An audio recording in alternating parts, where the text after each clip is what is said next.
السلام علیکم ورحمۃ اللہ وبرکاتہ. کیا حال ہے آپ لوگوں کا؟ الحمدللہ. نحمده ونصلی علی رسولہ الکریم. اما بعد فاعوذ باللہ من الشیطان الرجیم. بسم اللہ الرحمن الرحیم. رب اشرح لی صدری ویسر لی امری واحلل عقدۃ من لسانی یفقہوا قولی. ہماری آج کی گفتگو کا موضوع ہے رحمت اللہ واسعہ. اللہ کی رحمت بہت وسیع ہے.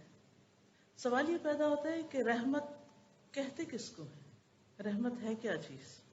عام زبان میں رحمت کا لفظ استعمال ہوتا ہے دل کی نرمی کے لیے، دل کا نرم ہونا، کسی پر شفقت اور مہربانی کرنا. اللہ سبحانہ تعالیٰ کی رحمت کی جب بات ہوتی ہے تو اس کا معنی ہوتا ہے کہ اللہ تعالیٰ کی ایسی صفت جو بندوں کو فائدے اور ان کی بھلائی کی چیزیں پہنچانے کا تقاضا کرتی ہے، خواہ بندے کا دل اس کو پسند نہ بھی کرے اور خواہ وہ فائدے اس کو فائدے نظر نہ بھی آئے. اس کو آپ کس طرح سمجھ سکتے ہیں؟ ایک ماں اپنے بچے کے لیے بڑی مہربان ہوتی ہے، بہت رحیم اور شفیق ہوتی ہے. انسانی رشتوں میں سے سب سے زیادہ مہربانی کا، شفقت کا، محبت کا رشتہ ماں کا رشتہ ہوتا ہے، والدین کا رشتہ ہوتا ہے. لیکن کیا ماں ہر وقت اپنے بچے کی مرضی پہ چلتی؟ نہیں. کبھی وہ بچے کے ساتھ پیار کرتی ہے، کبھی وہ بچے کے ساتھ لاڈ کرتی ہے، لیکن کبھی بچے کے ساتھ سختی بھی کرتی. کبھی بچے کو اس کی پسند کی چیز دیتی ہے، کبھی بچے کو اس کی پسند کی چیز سے روک بھی دیتی ہے. اور یہ روکنا جو ہے یہ بھی اس کی شفقت اور مہربانی ہی ہوتا ہے، کیونکہ بچہ تو ناسمجھ ہے، اس کو تو نہیں پتا کہ اس کے لیے کیا چیز اچھی اور کیا اچھی نہیں. وہ تو یہی چاہتا ہے اپنی ناسمجھی میں کہ جو چیز اس کو اچھی لگتی ہے بس اسے وہ مل جائے. ہمارا حال بھی کچھ ایسا ہی ہے. ہم جب کہتے ہیں یا اللہ تو ہم پہ رحمت فرما، مہربانی کر، تو اصل میں ہم کیا کہہ رہے ہوتے ہیں کہ اللہ جو ہمیں پسند ہے نا، جو چیز ہم چاہتے ہیں، جس چیز کو ہمارا دل چاہتا ہے بس وہ ہو جائے. اب ایسا تو نہیں ہو سکتا، اور رحمت اس کا نام بھی نہیں. ہو سکتا ہے کہ ہمارے لیے اس کی شفقت اور اس کی مہربانی ہمارے نفس کے خلاف جانے میں ہو، اس سے ہمارے اندر زیادہ میچورٹی آ سکتی ہو، اس سے ہمارے اندر زیادہ خیر آ سکتی، وہ ہمارے لیے زیادہ اچھی ہو. کبھی کبھی کڑوی دوا جو ہے وہ میٹھی گولی سے، بلکہ میٹھی گولی سے ہے ہی اچھی. یعنی جو شفا آپ کو کڑوی دوا سے حاصل ہوتی ہے یا دوا کھا کے حاصل ہوتی ہے، وہ چاکلیٹ کھا کے تو حاصل نہیں ہوتی، بلکہ میٹھی چیزیں تو الٹا انسان کے لیے نقصان دہ ہی ہوتی. تو اگر انسان کی زندگی میں ہر وقت آسانیاں ہی ہو جائیں، ہر وقت سہولتیں ہی ہو جائیں، ہر وقت مرضی کے مطابق ہی ہر کام ہوتا جائے، تو اس چیز سے انسان کا نفس بڑا موٹا ہو جاتا ہے. بعض اوقات اس کے اندر سرکشی آ جاتی، تکبر اور غرور آنے لگتا ہے. وہ اپنے آپ کو بڑی چیز سمجھنے لگتا ہے. وہ سمجھتا ہے کہ میں تو بہت اچھا ہوں، اسی لیے میرا سارا معاملہ بہت ہی اچھا ہے، میرے لیے ہر چیز بہت آسان ہے. تو اللہ سبحانہ و تعالی جب اپنے بندوں پر رحمت فرماتا ہے تو اس کی رحمت کے مختلف طرح کے مظاہر ہوتے ہیں. اور ویسے بھی رحمت کی دو قسمیں ہیں، ایک عام قسم ہے اور ایک خاص قسم ہے. رحمت عام جو ہے اللہ تعالیٰ کی، وہ مسلم، کافر، نیک، گناہگار، انسان، حیوان، نباتات سب کے لیے ہے.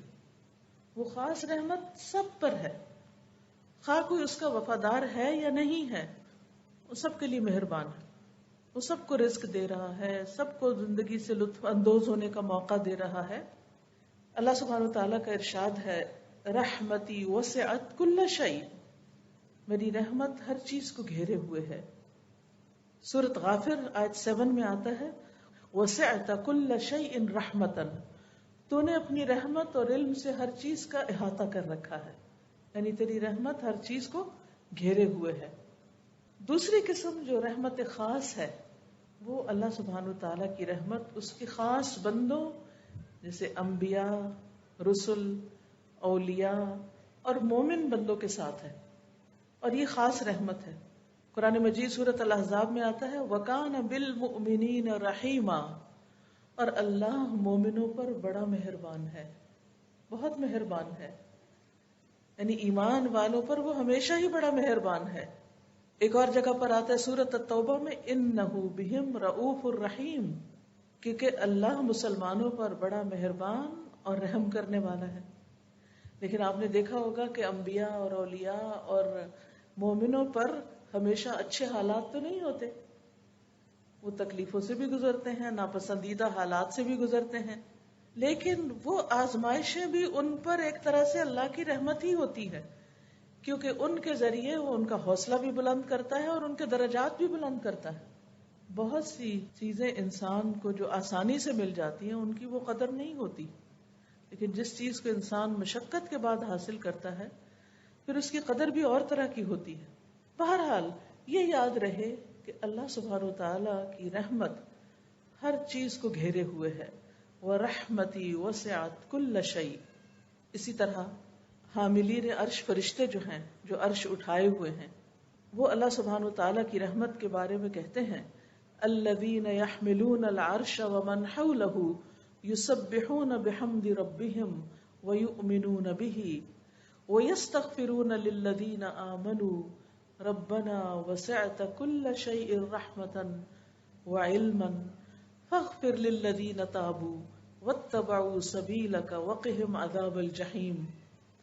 جو فرشتے عرش اٹھائے ہوئے ہیں اور جو اس کے ارد گرد ہے، یعنی کچھ تو عرش اٹھائے ہوئے ہیں اور کچھ عرش کے گرد گھیرا ڈالے ہوئے ہیں، وہ سب اپنے پروردگار کی حمد کے ساتھ اس کی تسبیح کرتے ہیں اور اس پر ایمان رکھتے ہیں، اور ایمان والوں کے لیے استغفار کرتے ہیں، بخشش کی دعائیں مانگتے ہیں۔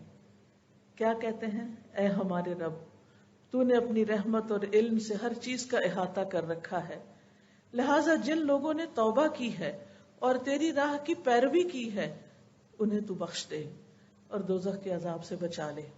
تو اس سے یہ پتہ چلتا ہے کہ فرشتے اللہ کی رحمت کا وسیلہ بنا کر ایمان والوں کے لیے استغفار کی اور رحمت کی دعائیں کرتے ہیں۔ اس سے ہمیں اندازہ ہوتا ہے کہ یہ ایمان جو ہے یہ بذات خود کتنی قیمتی چیز ہے۔ اللہ سبحانہ وتعالیٰ کی رحمت کے سلسلے میں ایک اور بات یاد رہے کہ اللہ سبحانہ وتعالیٰ نے رحمت کو اپنے لیے لازم کر رکھا ہے۔ سورۃ الانعام میں آتا ہے کتب ربکم علی نفسہ الرحمہ، تمہارے رب نے رحم کرنا اپنے اوپر لازم کر لیا ہے۔ اس لیے ہمارے دل میں کبھی یہ خیال نہیں جانا چاہیے کہ میرے ساتھ بڑا ظلم ہوا ہے، یا اللہ سبحانہ وتعالیٰ مجھ پر رحم نہیں کر رہا، یا میرے ساتھ زیادتی ہو گئی ہے، یعنی کسی بھی تکلیف، دکھ یا مصیبت کے وقت نہیں۔ اللہ اپنے بندوں پر نہایت مہربان ہے۔ حدیث مبارکہ میں آتا ہے رسول اللہ صلی اللہ علیہ وسلم نے فرمایا جب اللہ تعالیٰ مخلوق کو پیدا کر چکا تو اپنی کتاب یعنی لوح محفوظ میں جو اس کے پاس عرش پر موجود ہے اس نے لکھا کہ میری رحمت میرے غضب پر غالب ہے۔ یعنی جہاں اللہ تعالیٰ مہربان ہے وہاں اللہ تعالیٰ غضبناک بھی ہوتے ہیں، غلط کام کرنے والوں سے ناراض بھی ہوتے ہیں، لیکن اس کی رحمت اس کے غضب پر بھاری ہے، اس کی رحمت اس کے غضب سے زیادہ ہے۔ ایک اور حدیث سے ہمیں پتہ چلتا ہے کہ اللہ کی رحمتیں 100 ہیں، یعنی اللہ کی رحمت 100 درجوں میں ہے۔ ان میں سے ایک جنات، انسانوں، چوپایوں، کیڑوں مکوڑوں کے لیے نازل کی ہے اس نے، جس کی وجہ سے وہ ایک دوسرے پر شفقت اور مہربانی کرتے ہیں، رحم کرتے ہیں۔ اسی وجہ سے وحشی جانور اپنے بچے پہ شفقت کرتا ہے، یعنی مثال کے طور پر شیر جو دوسرے جانوروں کا شکار کرتا ہے لیکن اپنے بچے کو نہیں کھاتا، تو یہ بھی اللہ تعالیٰ کی ڈالی ہوئی اس رحمت کا نتیجہ ہے۔ اور جو 99 حصے ہیں اس کی رحمت کے، وہ اللہ سبحانہ وتعالیٰ نے قیامت کے لیے مخصوص کر رکھے ہیں، جو اپنے بندوں پر خاص رحمت کرے گا، یعنی اپنے بندوں کو رحمت سے نوازے گا۔ دنیا میں بھی انسان کو اس رحمت کی ضرورت ہے، لیکن حقیقت یہ ہے کہ قیامت کے دن ہم سب کو اس کی بہت زیادہ ضرورت ہے۔ اور یاد رکھیے کہ کوئی بھی شخص اللہ کی رحمت کے بغیر جنت میں جا ہی نہیں سکتا، کیونکہ ہم میں سے کوئی شخص عمل کے ساتھ جنت کی قیمت نہیں چکا سکتا۔ کہ اگر ہم میں سے کوئی یہ سمجھے نا کہ میں نے تو اتنے اچھے کام کر لیے کہ اب تو جنت میرا حق بن گئی یا میں اس کی حقدار ہو گئی، تو یہ غلط فہمی ہے۔ ہم میں سے کوئی بھی جنت کا حقدار نہیں ہے. یہ اللہ کی رحمت ہے کہ وہ ہمیں اپنی رحمت سے اس میں داخل کرے. اور جنت کا ایک نام بھی رحمت رکھا ہے اللہ نے. اللہ تعالیٰ فرماتے ہیں انتی رحمتی، تو میری رحمت ہے. ارحم بکی من اشاء، تیرے ذریعے میں رحمت کروں گا جس پر میں چاہوں گا. تو اللہ تعالیٰ جس پر چاہتا ہے رحمت فرماتا ہے. لیکن یہ ہمیشہ یاد رہے کہ اللہ کی رحمت بہت وسیع ہے. رسول اللہ صلی اللہ علیہ وسلم نے فرمایا، اور یہ صحیح مسلم کی روایت ہے، اللہ نے آسمان اور زمین کی پیدائش کے دن، یعنی جس دن آسمان اور زمین بنے تھے، اس دن 100 رحمتوں کو پیدا کیا تھا. ہر رحمت آسمان اور زمین کے درمیانی خلا کے برابر ہے، اتنی زیادہ ہے. یعنی زمین سے لے کر آسمان تک یہ جو خالی جگہ آپ کو نظر آتی ہے، اس میں سے ہر رحمت، یعنی 100 جو رحمتیں ہیں ان میں سے ہر رحمت اتنی زیادہ ہے جس سے زمین سے آسمان تک کی ساری خلا بھر جائے. اس سے آپ اس کی رحمت کی وسعت کا اندازہ لگا سکتے ہیں. جب ہم کہتے ہیں نا رحمت اللہ واسعہ، جب آپ نے اس لیکچر کا ٹائٹل سنا ہوگا یا پڑھا ہوگا تو آپ سوچ رہے ہوں گے کہ اچھا اللہ کی رحمت وسیع ہے، کتنی وسیع، تو اس کا ہم اندازہ نہیں کر سکتے. لیکن اس کی وسعت کا اندازہ، یعنی ہماری عقل جو ہے وہ مادی چیزوں کو دیکھ کے بات زیادہ سمجھتی ہے، تو ہمیں سمجھانے کے لیے بتائے گے کہ اتنی زیادہ ہے جیسے زمین اور آسمان کے درمیان کی خلا کی جگہ ہے. اور اس میں سے ایک رحمت جو ہے ان 99 میں سے، جن میں سے ہر ایک اتنی دفعہ، نہیں اس کو 99 سے ملٹی پلائی مزید کر لیں، ان میں سے بس صرف ایک حصہ زمین پر اتارا گیا ہے، جس کی وجہ سے جانور، پرندے، چرندے، انسان، حیوان، یہ سارے آپس میں ایک دوسرے سے محبت کرتے ہیں. یہ جو ہمارے دلوں میں انسانوں کے ساتھ شفقت، محبت اور رحمت کے جذبات ہیں، یہ بھی دراصل ہمارے ذاتی نہیں ہے، یہ بھی اللہ کی دین ہے. اللہ دلوں میں ڈالتا ہے تو ہم دوسروں کے ساتھ شفقت کا معاملہ کرتے ہیں. ورنہ آپ دیکھیں کہ ہمارے اندر ہمارے نفس کا شر بھی ہے، شیطان کے وسوسے بھی ہیں، اور انسان چھوٹی چھوٹی باتوں پر جلد غضبناک بھی ہو جاتا ہے، ناراض بھی ہو جاتا ہے. ان وسوسوں کی وجہ سے بدگمان بھی بہت جلدی ہوتا ہے. لیکن اللہ سبحانہ و تعالیٰ کی جو رحمت ہے، جس بندے پر ہو جائے پھر اس کے اندر نرمی بھی آ جاتی، اس کے اندر برداشت آ جاتی، اس کے اندر حسن ظن آ جاتا ہے، وہ دوسروں کا خیر خواہ ہو جاتا ہے، وہ دوسروں کے ساتھ شفقت اور محبت کا سلوک کرتا ہے. اور یہ سارا دراصل اس پر اللہ کا انعام ہوتا ہے کہ جس کی بنا پر وہ دوسروں میں یہ نرمی بانٹ رہا ہوتا ہے. یہ اللہ کی دین ہوتی ہے، یعنی اللہ کی رحمت ہوتی ہے اس پر. اور جن کے ساتھ وہ کر رہا ہوتا ہے ان پر بھی اصل میں اللہ ہی کی رحمت ہوتی ہے کہ ان کو اس رحمت میں سے ایک حصہ ملتا ہے، اس محبت میں سے ایک حصہ ملتا ہے. ورنہ کس کی مجال اور کس کی توفیق کہ کوئی کسی کے ساتھ رحمت اور مہربانی کا سلوک کرے اور یہ رحمتیں اور محبتیں بانٹتا پھرے. یہ انسانوں کے بس کی بات نہیں، یہ بھی سراسر اس کی محبت ہی کی وجہ سے ہے، اس کی رحمت کی وجہ سے ہے. لیکن یہ صرف کیا ہے؟ 1%، ایک حصہ. فیصد کا مطلب ہوتا ہے 1%، یعنی 100 رحمتوں میں سے 1%، جس کی وجہ سے یہ ہم سب ایک دوسرے کے ساتھ شفقت اور مہربانی کا سلوک کرتے ہیں. اور جیسے ایک اور حدیث میں آتا ہے کہ اسی سبب سے جانور اپنا کھر اپنے بچے سے اٹھا لیتا ہے، اس پر رحمت کرتے ہوئے اور اس بات سے ڈرتے ہوئے کہ اس کو کہیں کوئی نقصان نہ پہنچ جائے. تو وہ بھی دراصل اللہ سبحانہ و تعالیٰ کی ڈالی ہوئی رحمت ہوتی ہے اس جانور کے دل کے اندر، جس کی وجہ سے وہ اپنے بچے کے ساتھ نرمی کا سلوک کر رہا ہوتا ہے. پھر اسی طرح ایک اور حدیث کے الفاظ میں آتا ہے یہاں تک کہ گھوڑا اپنے بچے پر پاؤں نہیں مارتا. ویسے تو کوئی اس کے قریب جائے نا تو گدھا یا گھوڑا یا دلتی مارتا ہے تو وہ اس کے قریب نہیں آتا، لیکن وہ اپنے بچے کو نہیں مارتا. کیوں نہیں مارتا؟ کیونکہ اللہ نے اس کے بچے کے لیے اس کے اندر ایک شفقت اور رحمت رکھی ہے. یاد رکھیے کہ جو شخص اللہ کی رحمت کو جان لے اور اس کو پہچان لے، وہ کبھی بھی اللہ کی رحمت سے مایوس نہیں ہوتا، اس کے اندر پھر مایوسی نہیں آتی. ابو ہریرہ کہتے ہیں کہ رسول اللہ صلی اللہ علیہ وسلم نے فرمایا اگر مومن کو یہ علم ہو جائے کہ اللہ کے پاس سزا کیا ہے تو کوئی شخص اس کی جنت کی امید نہ رکھے، اور اگر کافر کو یہ معلوم ہو جائے کہ اللہ کے پاس رحمت کس قدر ہے تو کوئی بھی اس کی جنت سے مایوس نہ ہو. اس سے بھی اندازہ لگایا جا سکتا ہے کہ اللہ کی رحمت اگر اس کو انسان پہچان لے تو انسان کے اندر کتنی خوشی بھر جائے. پھر اسی طرح یہ ہے کہ اللہ سبحانہ و تعالیٰ کی رحمت جو ہے وہ قیامت کے دن جو ہوگی وہ اللہ کے نافرمانوں پر بھی ہوگی. اسی وجہ سے ان کی بخشش ہوگی. رحمت نہ ہو تو بخشش ہی نہیں ہو سکتی. جب ہم کہتے ہیں یا اللہ تو رحم کر دینا، اس کا مطلب ہے کہ ہم قابل تو نہیں بخشش کے یا جنت کے، لیکن تو ہم پر رحم فرما دینا. اسی لیے جو شخص لا الہ الا اللہ کہہ دیتا ہے اور اللہ کو مان لیتا ہے، اگر اس کی ساری زندگی گناہوں میں گزرتی اور توبہ کیے بغیر مر جاتا ہے اور قیامت کے دن وہ جہنم میں چلا جاتا ہے، تو بھی جب اللہ تعالیٰ ان پر اپنی رحمت کا ارادہ کرے گا تو ان کو جہنم سے نکال لے گا اور انہیں جہنم میں بھی موت دے دے گا. پھر سفارش کرنے والے ان کی سفارش کریں گے اور وہ ہر آدمی اپنے دوستوں کو نکال کے لے جائے گا. یعنی جو نیک دوست جنت میں پہنچے ہوں گے وہ جہنم میں جانے والے اپنے دوستوں کو نکال لیں گے کہ جو جہنم کی تکلیف سے ایک طرح سے مر چکے ہوں گے. پھر اللہ سبحانہ و تعالیٰ ان لوگوں کو ایک خصوصی نہر میں، جس کا نام نہر حیا یا حیوان یا حیات یا نہر جنت ہوگا، یہ مختلف نام آتے ہیں اس نہر کے مختلف جگہوں پر، تو اس نہر میں وہ غسل کریں گے. اللہ ان کو اس میں ڈالے گا اور ایسے اگ آئیں گے جیسے سیلاب کے بہاؤ میں دانا اگاتا ہے، یعنی دوبارہ سے ان کے جسم ایک طرح سے پیدا ہوں گے. ایک اور حدیث سے پتہ چلتا ہے کہ ان کے جسموں پر جلنے کے نشان پھر بھی ہوں گے. جو جنت میں جائیں گے تو لوگ پہچان جائیں گے اور ان کو جہنمیون کے نام سے پہچانیں گے کہ یہ وہ لوگ ہیں جو جہنم میں جانے کے بعد جنت میں پہنچے، لیکن اتنے گناہ کر کے سزا بھگت کے پھر بھی جو جنت میں جائیں گے تو اللہ کی رحمت سے ہی جائیں گے، ورنہ اگر اللہ تعالیٰ رحمت نہ کرے تو وہیں پر ہی پڑے رہیں.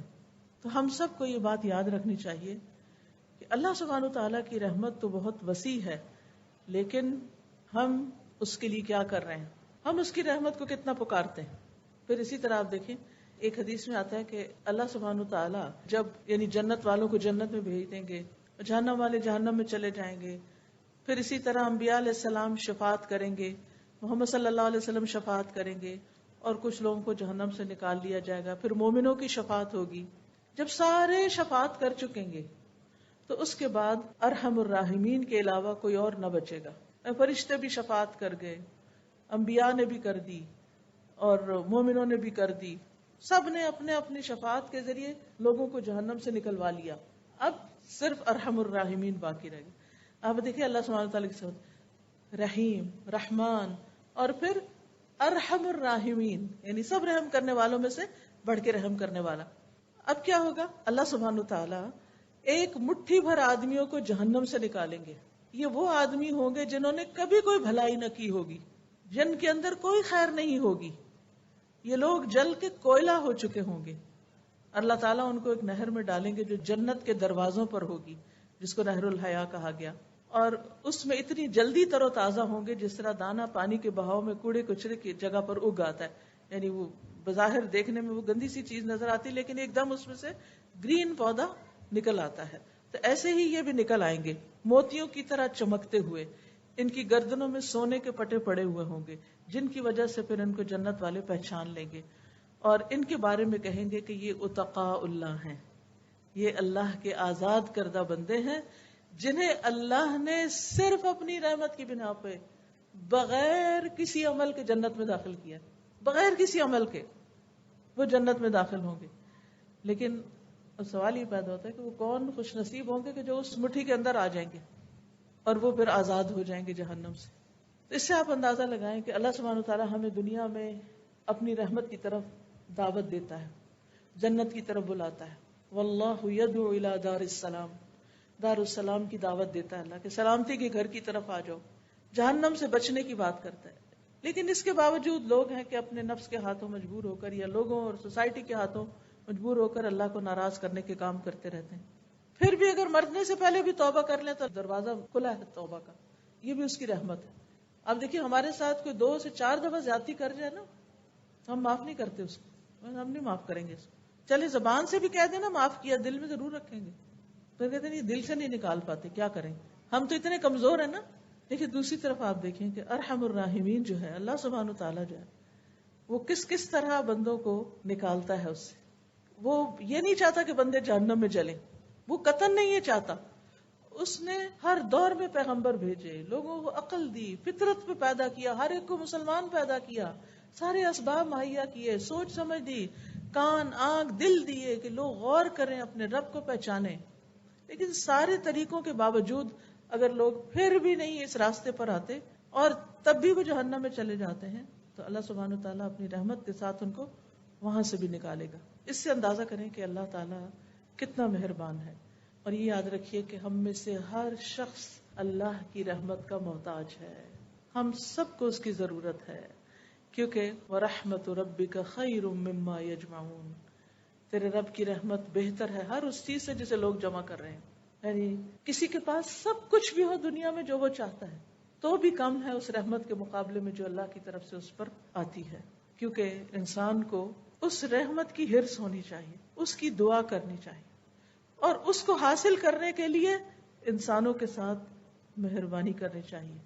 کیونکہ ارحموا من فی الارض یرحمکم من فی السماء، تم ان پر رحم کرو جو زمین میں ہے، تم پر وہ رحم کرے گا جو آسمانوں میں ہے. یعنی اگر تم چاہتے ہو کہ اللہ تم پر مہربان ہو، تم پر رحمت کرے، تو پھر تم کیا کرو؟ زمین والوں پر مہربانی کرو. وہ شعر بھی ہے نا، کرو مہربانی تم اہل زمین پر، خدا مہربان ہوگا عرش بری پر. یعنی اگر تم مہربانی کرو گے دوسروں کے ساتھ تو تم پر بھی رحم کیا جائے گا. لہذا جو انسان یہ چاہتا ہے کہ اس کو اللہ کی رحمت مل جائے، وہ اللہ کی رحمت پا لے، اسے چاہیے کہ وہ دوسروں کے ساتھ مہربان ہو جائے. پھر اسی طرح اللہ سبحانہ وتعالیٰ اگر رحمت کر دے تو کوئی روک نہیں سکتا، اور اگر اللہ اپنی رحمت بند کر دے تو کوئی اور دینے والا بھی نہیں ہے. قرآن مجید میں آتا ہے ما یفتح اللہ للناس من رحمت فلا ممسک لها وما یمسک فلا مرسل له من بعدہ وہو العزیز الحکیم. جو کچھ اللہ لوگوں کے لیے رحمت میں سے کھول دے اسے کوئی بند کرنے والا نہیں. یعنی جس پر اللہ اپنی رحمت نچھاور کر دے اسے کوئی روک نہیں سکتا، اور جو بند کر دے اس کے بعد اسے کوئی کھولنے والا نہیں. وہی سب پر غالب اور کمال حکمت والا ہے. یاد رکھیے یہ اللہ ہی کی رحمت ہے کہ ہم زندہ ہیں، یہ اللہ کی رحمت ہے کہ اس نے ہمیں مسلمان بنایا، یہ اللہ کی رحمت ہے کہ اس نے ہمیں قرآن دیا ہے. قل بفضل اللہ وبرحمتہ فبذلک فلیفرحوا هو خیر مما یجمعون. قرآن کا ملنا، قرآن کا سمجھنا، قرآن سے محبت کا ہونا، یہ سب بھی دراصل اللہ کی رحمت ہوئی ہے ہم پر کہ اس نے ہمیں اس راستے پر لگا دیا، کہ ہمیں اس کا شوق دے دیا کہ ہم اس کی کتاب کو پڑھیں. اور یہ بھی حقیقت ہے کہ یہ اللہ کی رحمت ہی ہے جو انسان کو گمراہی سے بچاتی ہے، جو انسان کو خسارے سے بچاتی ہے. کیونکہ ایک جگہ پر آتا ہے فلولا فضل اللہ علیکم ورحمتہ لکنتم من الخاسرین. اگر اللہ کا فضل اور اس کی رحمت نہ ہوتی تو تم خسارہ پانے والوں میں شامل ہو جاتے، یعنی تم نقصان سے بچ نہیں سکتے تھے. اسی طرح اللہ سبحانہ وتعالیٰ کی رحمت ہی ہے جو انسان کو اس کے اپنے نفس کے شر سے بچاتی. یعنی ہم میں سے ہر انسان کے اندر نفس ہے اور نفس کا ایک شر بھی ہے. قرآن مجید میں آتا ہے وما ابرئ نفسی ان النفس لامارۃ بالسوء الا ما رحم ربی. یعنی انسان اپنے نفس کے شر سے بھی کب بچ سکتا ہے؟ جب اللہ کی رحمت ہوتی. اسی لیے فلا تزکوا انفسکم، اپنے آپ کو پاکیزہ مت کہو. ہم یہ نہیں کہہ سکتے کہ ہمارے اندر بڑی خیر خوبی ہے، ہم بڑے نیک پاک ہیں یا ہمارا تزکیہ ہو چکا ہے. نہیں، یہ اللہ ہی کی رحمت ہوتی ہے کہ انسان صحیح راستے پہ چلتا ہے اور نفس کی شرارتوں سے بچ جاتا ہے. اللہ کی رحمت ہی انسان کو شیطان کی پیروی سے بچاتی، شیطان کے اتباع سے بچاتی.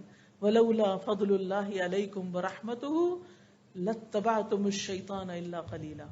اگر اللہ کا فضل اور رحمت نہ ہوتی تو تم شیطان کی پیروی کرنے لگتے سوائے چاند دیکھ کے. تو دنیا آخرت کے نقصان سے بھی اللہ کی رحمت بچاتی ہے، شیطان سے بھی، نفس کے شر سے بھی. پھر اسی طرح گناہوں سے بھی انسان اللہ کی رحمت سے ہی بچتا ہے. ہمارے اندر کوئی کمال نہیں، کوئی طاقت نہیں. یعنی کبھی کوئی تعریف بھی کرے نا کہ آپ تو بڑے نیک ہیں اور آپ نے تو سارے غلط کام چھوڑ دیے، تو آپ سوچا کریے تو اللہ کی رحمت ہوئی. اگر میں کچھ واقعی کر رہی ہوں تو ہم سمجھتے ہو کہ کچھ ہو رہا ہے تو یہ صرف اس کی رحمت سے ہی ہو رہا ہے. میرے اندر کوئی کمال نہیں ہے، اس میں میرا کچھ نہیں ہے، یہ اس نے مہربانی کی ہے مجھ پر. پھر اسی طرح گھروں کے اندر آپس میں محبت، اتفاق، سلوک اور آپس میں لوگوں کا ایک دوسرے کے ساتھ اچھا سلوک کرنا، یہ بھی دراصل اللہ کی رحمت ہی ہوتی ہے، کیونکہ انسانوں کے اندر اختلاف تو ہوتا ہی ہے. وَلَا يَزَالُونَ مُخْتَلِفِينَ إِلَّا مَنْ رَحِمَ رَبُّكَ. لوگ ہمیشہ آپس میں اختلاف کرتے رہیں گے مگر جس پر تیرے رب کی رحمت ہو جائے. جس پہ رب کی رحمت ہو جائے ان لوگوں کے اندر موافقت ہو جاتی ہے، آپس میں محبتیں ہو جاتی ہیں، آپس میں ایک دوسرے کی کیئر اور ایک دوسرے کے بارے میں کنسرن ہوتا ہے انسان کے اندر پھر. اور یہ بھی اللہ کی رحمت ہوتی ہے. یاد رکھیے اللہ کی رحمت ہی کی وجہ سے اخلاق بھی اچھے ہوتے ہیں. نبی صلی اللہ علیہ وسلم کے بارے میں آتا ہے قرآن مجید میں فَبِمَا رَحْمَةٍ مِّنَ اللَّهِ لِنتَ لَهُمْ. اللہ کی رحمت کی وجہ سے ہی آپ ان کے لیے مہربان ہیں. یعنی یہ آپ پر اللہ کی رحمت ہے کہ آپ ان کے ساتھ نرم ہیں، مہربانی کا اچھا سلوک کرتے ہیں. وَلَوْ كُنْتَ فَظًّا غَلِيظَ الْقَلْبِ لَانفَضُّوا مِنْ حَوْلِكَ. اگر آپ سخت دل ہوتے، تند مزاج ہوتے اور سنگ دل ہوتے تو یہ آپ کے آس پاس سے چھٹ جاتے. تو نبی صلی اللہ علیہ وسلم کے اندر بھی جو رحمت تھی وہ دراصل اللہ ہی کی دی ہوئی تھی. فَبِمَا رَحْمَةٍ مِّنَ اللَّهِ لِنتَ لَهُمْ. اور اگر کوئی لیڈر اپنے فالوورز کے ساتھ مہربان ہوتا ہے تو وہ بھی دراصل اللہ ہی کی رحمت کے ساتھ ہوتا ہے. یہ اللہ ہی کی رحمت ہوتی ہے کہ جس میں سے اس کو حصہ مل جاتا ہے، اور جس کو نرمی میں سے حصہ مل گیا اس کو تو بہت بڑی خیر مل گئی. ان گھرانوں کے اندر تو بہت اللہ کی رحمتیں ہو گئیں. پھر اسی طرح آپ دیکھیں کہ اللہ کی رحمت انسان کو دنیا میں بھی ہمارے گناہوں کے باوجود بہت سی مصیبتوں سے بچاتی، اور آخرت میں بھی انسان اللہ ہی کی رحمت کا محتاج ہوگا. یوم لا یغنی مولا عن مول شیئا ولا هم ینصرون الا من رحم اللہ.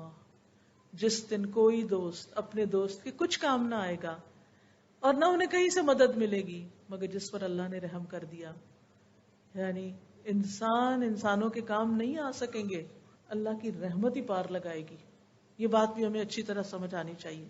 اور اللہ کی رحمت ہی قیامت کے دن انسان کو تکلیفوں اور مصیبتوں سے بچائے گی. وَمَن تَقِ السَّيِّئَاتِ يَوْمَئِذٍ فَقَدْ رَحِمْتَ. اس دن جس کو تو نے برائیوں کے برے انجام سے بچا لیا اس پر تو نے دراصل رحم کر دیا. اور اللہ ہی کی رحمت انسان کو جنت میں لے جانے والی ہے. نبی صلی اللہ علیہ وسلم نے فرمایا کسی شخص کا عمل اسے جنت میں داخل نہیں کر سکتا. صحابہ نے عرض کیا یا رسول اللہ صلی اللہ علیہ وسلم آپ کا بھی نہیں؟ آپ نے فرمایا نہیں میرا بھی نہیں، سوائے اس کے کہ اللہ اپنے فضل اور رحمت سے مجھے نوازے. اب جب انسان کو یہ احساس ہوتا ہے نا کہ جو کچھ بھی ہے دنیا کی خیر یا آخرت کی سب اللہ سبحانہ وتعالیٰ کی رحمت سے، تو پھر انسان اللہ سبحانہ وتعالیٰ کے ساتھ ایک تعلق قائم کرتا ہے. وہ سب سے بڑھ کر اللہ کی طرف لپکتا ہے کیونکہ سب کچھ دینے والا تو وہی ہے. اسی نے ہماری مادی ضروریات بھی پوری کی اور جذباتی اور روحانی اور ہر طرح کی، اور جو بھی نعمت ہے فما بکم من نعمت فمن اللہ. تمہارے پاس کوئی بھی جو نعمت ہے وہ اللہ کی طرف سے. اگر یہ ذہانت ہے یا عقل ہے یا سمجھ ہے یا علم ہے یا اچھا گھرانہ اللہ نے دیا، اچھے ماں باپ دیے، اچھے بہن بھائی دیے، اچھا ماحول دیا، دین کی سمجھ، سب اس کی طرف سے، اسی کی رحمت. تو یہ چیز انسان کے اندر جب آ جاتی ہے تو پھر انسان اللہ کا شکر گزار ہوتا ہے، اللہ کی طرف رجوع کرتا ہے، اللہ کے ساتھ اپنا تعلق درست کر لیتا ہے. اسی طرح آپ دیکھیے کہ اگر انسان اللہ کی رحمت کو سمجھنا چاہے تو کائنات پر بھی غور و فکر کرے. بارشوں کا برسنا، مردہ زمین کا زندہ ہونا، یہ زمین کا نباتات اگانا، یہ سب کا سب اللہ کی رحمت اور اس کی وجہ سے ہے. پھر رزق کے اسباب آسان ہونا، یہ بھی اللہ ہی کی رحمت ہے. پھر اسی طرح نعمتوں کی کثرت، یہ سب بھی اللہ کی رحمت ہے. اندھیروں سے روشنی کی طرف لانا، بندے کو ہدایت کا انتظام کرنا، یہ بھی اللہ تعالیٰ ہی کی رحمت ہے. پھر بندوں کے اعمال کی حفاظت کرنا، جیسے وما کان اللہ لیضیع ایمانکم ان اللہ بالناس لرؤوف الرحیم. مسلمان جو قبلے کی تحویل سے پہلے فوت ہو گئے تو ان کو فکر ہوا کہ کہیں ان کی نمازیں نہ ضائع ہو جائیں، کیونکہ انہوں نے وہ قبلے کی طرف نہیں پڑھی تھی. کیونکہ قبلہ رخ ہونا یہ نماز کے فرائض میں سے ہے، یہ لازم ہے، اس کے بغیر نماز نہیں ہوتی. تو اب ان کو سب سے پہلے فکر یہ ہوئی کہ جو لوگ اس سے پہلے ہی فوت ہو گئے تھے کعبہ کی طرف منہ کیے بغیر ہی، جو دوسری طرف منہ کر کے نماز پڑھتے رہے، ان کا کیا ہوگا؟ اللہ تعالیٰ فرماتے ہیں اللہ تمہارے ایمان یعنی تمہاری نمازوں کو ضائع نہیں کرے گا، کیونکہ ان اللہ بالناس لرؤوف الرحیم. تو ہمارے اعمال کی حفاظت اور ان پر جزا اور پھر دعاؤں کی قبولیت، یہ سب بھی اللہ کی رحمت ہی ہے. سورۃ مریم کے شروع میں اللہ تعالیٰ فرماتے ہیں ذکر رحمت ربک عبدہ زکریا. تیرے رب کی رحمت کا ذکر جو اس کے بندے زکریا پر ہوئی. کیا؟ اذ نادى ربه نداء خفيا قال رب اني وهن العظم مني واشتعل الرأس شيبا وَلَمْ أَكُنْ بِدُعَائِكَ رَبِّ شَقِيًّا، کہ اس کی رحمت سے امید رکھتے تھے تو اسی لیے ان کے اندر مایوسی نہیں آتی تھی. تو اللہ سبحانہ وتعالیٰ اس دعا کی قبولیت کو اپنی رحمت بتاتے ہیں. پھر اسی طرح یہ اللہ کی رحمت ہوتی ہے کہ اللہ تعالیٰ ایمان والوں کی حفاظت کرتا ہے اور ایمان والوں کی اولاد کی بھی حفاظت کرتا ہے. سورۃ کہف میں جو ایک نیک والدین جو فوت ہو چکے تھے اور ان کے بچے یتیم تھے، ان کے مال کی حفاظت اللہ نے کس طرح کی؟ خضر علیہ السلام وہاں گئے اور انہوں نے وہاں اس کے اوپر ان کے خزانے پر دیوار بنا دی. جب موسیٰ علیہ السلام نے پوچھا کہ اس بستی والوں نے تو آپ کو کھانا بھی نہیں دیا اور آپ نے ان کے بچوں کی دیوار بنا دی، تو انہوں نے کیا کہا کہ میں نے اپنی مرضی سے نہیں کیا. یہ دراصل کیا تھا؟ یہ اللہ کی رحمت تھی، رحمت من ربک. تو بات یہ ہے کہ اللہ سبحانہ وتعالیٰ کی یہ خاص رحمت ہوتی ہے کہ جس کی وجہ سے وہ غیر محسوس طریقے سے بندوں کی مدد کرتا ہے اور ان کو بخش دیتا ہے، ان کی غلطیوں سے درگزر کرتا ہے. لیکن اب سوال یہ پیدا ہوتا ہے کہ ہم اللہ کی رحمت کو کیسے حاصل کریں، اپنی طرف کیسے متوجہ کریں، ہم کیا کام کریں کہ جس سے اللہ کی رحمت آئے ہم پر. اس میں سب سے پہلی چیز ایمان ہے. ایمان لانا اور ایمان کو درست رکھنا اور ایمان پر جم کے رہنا، ایمان کی مضبوطی، یہ انسان کو اللہ کی رحمت کا مستحق بناتا ہے.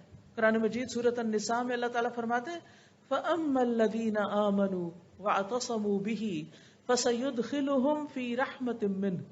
اب جو لوگ اللہ پر ایمان لے آئے اور انہوں نے کتاب کو مضبوطی سے تھاما، وَاعْتَصَمُوا بِهِ، یا اللہ کو اپنا سہارا بنایا، فَسَيُدْخِلُهُمْ فِي رَحْمَةٍ مِّنْهُ، وہ اپنی طرف سے ان کو رحمت سے نوازے گا، ان کو اپنی رحمت میں داخل کرے گا. پھر اسی طرح توحید پر جمے رہنا. جب کچھ بچے ایک بستی سے نکل کر غار کی طرف گئے تھے اپنے ایمان کو بچانے کے لیے، تو انہوں نے کیا کہا تھا؟ فَأْوُوا إِلَى الْكَهْفِ يَنشُرْ لَكُمْ رَبُّكُمْ مِنْ رَحْمَتِهِ، کہ تم اس غار کی طرف پناہ لے لو، اللہ تم پر اپنی رحمت نازل فرمائے گا، رحمت نچھاور کر دے گا، رحمت کھول دے گا. تو اس سے بھی یہ پتہ چلتا ہے کہ جب انسان ایمان پر استقامت اختیار کرتا ہے، پختگی اختیار کرتا ہے، تو اس پر بھی اللہ کی رحمت ہوتی ہے.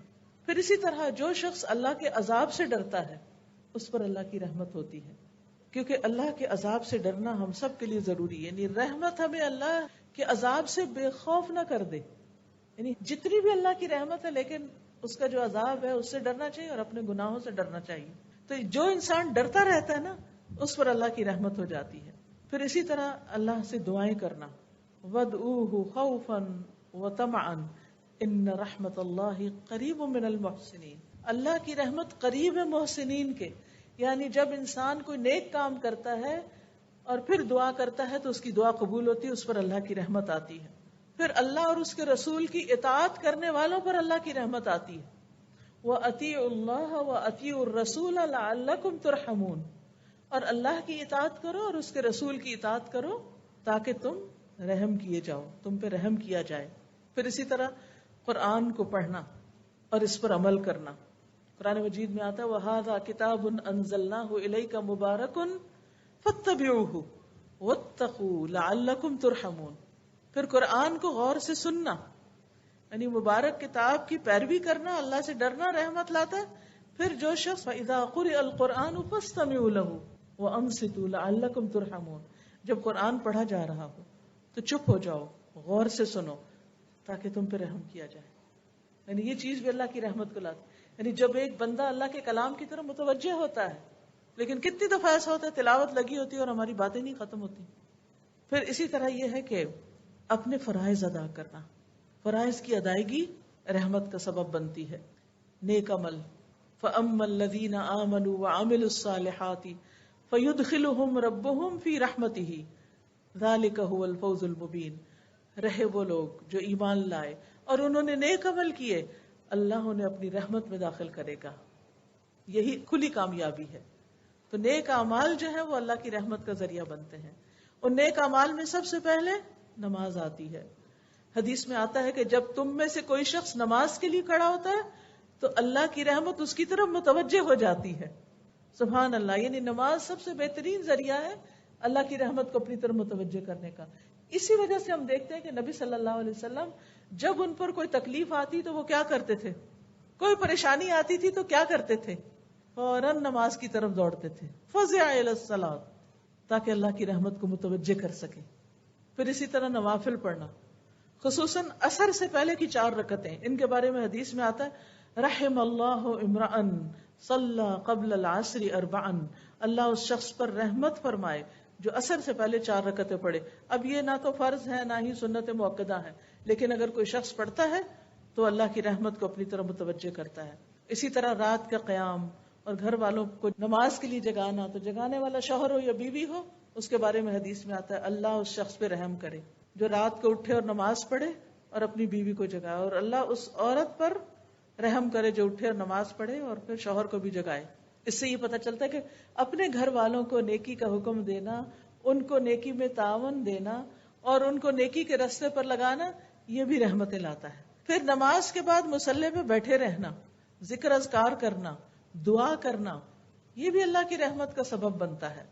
اور ایسے شخص کے لیے جب تک اس کا وضو نہ ٹوٹے اور وہ ذکر کرتا رہے، فرشتے دعا کرتے ہیں، کہتے ہیں اللہم اغفر لہ ورحمہ، اللہ اس کی بخشش فرما، اللہم ارحمہ، اللہ اس پہ رحم فرما. یعنی فرشتے اس کے لیے رحمت کی دعائیں کرتے ہیں. پھر اسی طرح اللہ کے راستے میں نکلنا، اللہ کے راستے میں ہجرت کرنا، دین کے کام کے لیے نکلنا، وہ لوگ بھی اللہ کی رحمت کے امیدوار ہیں. پھر اسی طرح جان و مال سے اللہ کے راستے میں جہاد کرنا، اللہ کا قرب پانے کے لیے صدقہ کرنا. یہ جو صدقہ ہے یہ بھی اللہ کی رحمت کو متوجہ کرتا ہے، قرب الہی کا ذریعہ ہوتا ہے. پھر اسی طرح اللہ کا ذکر، کیونکہ نبی صلی اللہ علیہ وسلم نے مسلمان خواتین کو اپنے دور کی فرمایا اپنے اوپر لا الہ الا اللہ تسبیح اور تقدیس لازم کر لو، غافل نہ رہا کرو کہ رحمت الہی کو فراموش کر دو. یعنی تمہارا ذکر کرنا ایک طرح سے رحمت لاتا ہے، تو اگر تم نے اس کو چھوڑ دیا تو رحمت کو بھول جاؤ گی. اکٹھے ہو کر مل بیٹھ کر قرآن کا پڑھنا پڑھانا، ذکر کا کرنا، یہ بھی اللہ کی رحمت لاتا ہے.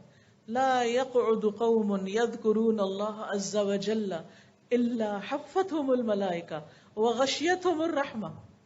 جو لوگ اللہ کے ذکر کے لیے بیٹھے ہوتے ہیں فرشتے انہیں گھیر لیتے ہیں، رحمت انہیں ڈھانپ لیتی ہے. پھر اسی طرح استغفار کرنا، لولا تستغفرون اللہ لعلکم ترحمون. پھر توبہ اور اصلاح کرنا، مصیبتوں پر صبر کرنا، انا للہ و انا الیہ راجعون پڑھنا، اولئک علیہم صلوات من ربہم ورحمہ. جو انا للہ پڑھتا ہے اور تکلیف کے وقت صبر کرتا ہے، اس پر رب کی نوازشیں ہوتی ہیں، رب کی رحمت آتی ہے اور رب اس کو تھام لیتا ہے. اس لیے کسی کی بھی قریبی عزیز پیارے کی وفات پر صبر جو ہے یہ اللہ کی رحمت کا سبب بنتا ہے، خصوصاً بچے کی وفات پر. کیونکہ ماں کا دل ہوتا ہے نا اس بچے کے اندر، جب بچہ فوت ہوتا ہے اور ماں صبر کرتی ہے اور الحمدللہ کہتی ہے تو اللہ تعالیٰ فرشتوں کو حکم دیتا ہے کہ اس کے لیے ایک گھر بناؤ جس کا نام کیا رکھو؟ بیت الحمد. اسی طرح دوسروں کو معاف کرنا، دوسروں کو معاف کرنے والوں پر بھی اللہ کی رحمت آتی ہے. پھر اسی طرح دوسروں پر رحم کرنا، حدیث میں آتا ہے انما یرحم اللہ من عبادہ الرحماء، اللہ تعالیٰ اپنے بندوں میں سے ان بندوں پہ رحم کرتے ہیں جو دوسرے بندوں کے ساتھ رحم کرتے ہیں. یعنی اگر ہم بندوں کے ساتھ مہربانی کریں گے تو اللہ تعالیٰ ہم پر مہربانی کرے گا. اسی طرح ایک حدیث میں آتا ہے رسول اللہ صلی اللہ علیہ وسلم نے فرمایا اس ذات کی قسم جس کے ہاتھ میں میری جان ہے، اللہ اپنی رحمت کا مستحق رحم دل بندے کو ہی بناتا ہے. تو صحابہ نے کہا ہم میں سے ہر کوئی رحم کرتا ہے. آپ نے فرمایا نہیں، یہ نہیں کہ اپنے دوست کے حق میں رحم دل بن جاؤ، بلکہ تمام لوگوں پہ رحم کرنا ہوگا. یہ بڑا اہم قاعدہ ہے، کیونکہ عموماً کیا ہوتا ہے کہ ہم اپنے رشتہ داروں، اپنے پیاروں، اپنے دوستوں کے لیے تو بڑے مہربان ہوتے ہیں، لیکن جس سے ہمارا کوئی تعلق واسطہ نہیں اس کے ساتھ ہم بعض اوقات بد اخلاقی بھی برت جاتے ہیں. ہم سوچتے ہیں یہ کون سا ہمیں کچھ جانتا ہے، اس کے ساتھ جو چاہے ہم کریں. نہیں، جس کو جانتے ہیں اس کے ساتھ بھی اور جس کو نہیں جانتے اس کے ساتھ بھی. پھر پرندوں اور جانوروں پہ رحم کرنا. آپ کو معلوم ہوگا کہ ایک عورت نے ایک بلی کو باندھ کے مار دیا تھا اور کھانا بھی نہیں دیا، تو کیا ہوا اس کے ساتھ؟ صرف اس بلی کو مارنے کی وجہ سے اللہ سبحانہ وتعالیٰ نے اس کو جہنم میں پھینکا. تو جانوروں پر بھی رحم بڑا ضروری ہے. نبی صلی اللہ علیہ وسلم نے فرمایا جس نے رحم کیا اگرچہ چڑیا کو ذبح کرنے کا معاملہ ہو، چڑیا کیا کر سکتے ہو، تمہارے ہاتھوں میں پکڑی ہوئی ہے، جس نے رحم کیا اگرچہ چڑیا کو ذبح کرنے کا معاملہ ہو، اللہ قیامت کے دن اس پہ رحم فرمائے گا. پھر اسی طرح ایک شخص نے کہا اللہ کے رسول میں بکری ذبح کرتا ہوں اور اس کے ساتھ شفقت کرتا ہوں، یعنی اس کو پانی پلا کے، اس پہ ہاتھ پھیر کے، اس کو اچھی طرح لٹا کے، کیونکہ بعض ہوتے ہیں نا ڈانٹ ڈپٹ گالیاں دیتے دیتے وہ ذبح کر دیتے ہیں، جانوروں کے ساتھ سختی کرتے ہو نہیں، اس نے کہا کہ میں بکری ذبح کرتا ہوں اور اس کے ساتھ شفقت کرتا ہوں. تو آپ نے فرمایا اگر تو نے بکری کے ساتھ شفقت کی تو اللہ تعالیٰ تجھ پہ رحم فرمائے گا. کوئی نہیں ہمیں دیکھ رہا ہوتا، اللہ تو دیکھ رہا ہوتا ہے نا کہ ہم کس کے ساتھ کیا معاملہ کرتے ہیں. اسی طرح خرید و فروخت کے وقت، رکشے ٹیکسی والے کے ساتھ معاملہ کرتے وقت، قرض کے لین دین کے وقت، قرض کا تقاضا کرتے وقت، نبی صلی اللہ علیہ وسلم نے فرمایا اللہ ایسے شخص پر رحم کرے جو بیچتے وقت، خریدتے وقت اور تقاضا کرتے وقت نرمی سے کام لیتا ہے. پھر مسلمانوں کے درمیان صلح کرا دینا، آپس میں لوگوں کو جوڑنا، یہ بھی رحمت کا باعث بنتا ہے. امر بالمعروف اور نہی عن المنکر کرنا، اس سے بھی رحمت آتی ہے. قرآن مجید میں آتا ہے المؤمنون والمؤمنات بعضهم اولیاء بعض یأمرون بالمعروف وینہون عن المنکر ویقیمون الصلاة ویؤتون الزکاة ویطیعون اللہ ورسولہ اولئک سیرحمہم اللہ ان اللہ عزیز حکیم. مومن مرد اور مومن عورتیں ایک دوسرے کے مددگار ہیں جو بھلے کام کا حکم دیتے ہیں اور برے کام سے روکتے ہیں. وہ نماز قائم کرتے ہیں اور زکوٰۃ ادا کرتے ہیں اور اللہ اور اس کے رسول کا حکم مانتے ہیں. یہی لوگ ہیں جن پہ اللہ رحم فرمائے گا. یعنی ان کاموں سے بھی اللہ کی رحمت آتی. پھر اسی طرح جماعت سے جڑ کے رہنا، لوگوں کے ساتھ مل کے رہنا.